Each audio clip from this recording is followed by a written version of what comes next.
Well, all of this talk about the narco terrorists and all. First of all, the president always says they are poisoning our people. Not true. I hate to say this and be blunt about it, but our people are poisoning themselves.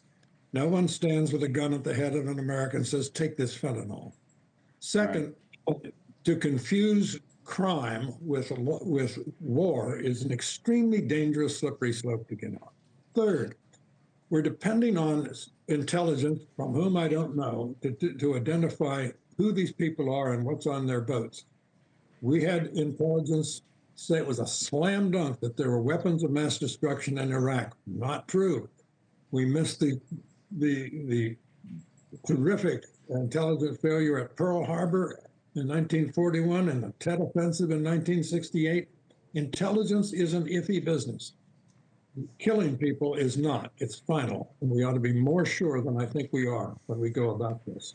Okay, now on the shutdown, I had a congresswoman from Texas on, a Democrat, Julie Johnson, earlier in the show. And she, you know, a lot of people have been saying this is a big week because first of the month's on Saturday. So some of these Obamacare subsidies that they've been talking about, now people start through open enrollment, finding out maybe what the companies are going to hit them on in premiums. But also, you know, food stamps, this SNAP program, which she spoke about. Here's the congresswoman.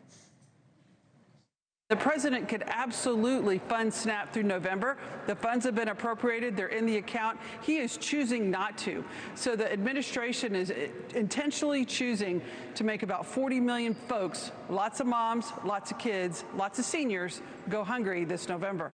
What would you say, A, about that, but B, about whether this week is, with some of these stories developing, the WIC program as well, might be the one that prompts them to get moving in Washington? Yes, the optics of this, to put it mildly, are terrible. Yeah. Because you said these are mothers and children mostly. 40 million. This is not a marginal program. This, whether or not you like this or not, this has grown from a fairly targeted entitlement to a major, almost general population service, and it's going to produce a lot of bad film.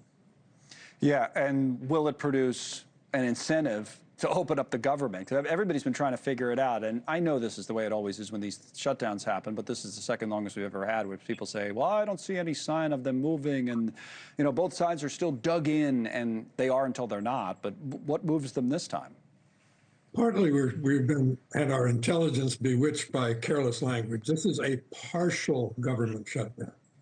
And it could become more partial if we turn it into a Swiss cheese shutdown, where we exempt this and exempt that and provide funding here and not there. Yeah. All of which involves the government making choices that are popular for the beneficiaries and unpopular for the vast majority who are not beneficiaries of this. So it's going to get awkward, I think, for both sides. I had a modest proposal. How about an amendment to the Constitution that says anyone within the Congress, when the Congress shuts down the government, shall forever after be ineligible to seek re-election? I would solve this. We'd never have another government shutdown, ever. Yeah, you're right. You know, I'm so sick of talking about it. I know it's so important to people, but it's the same thing back and forth every day.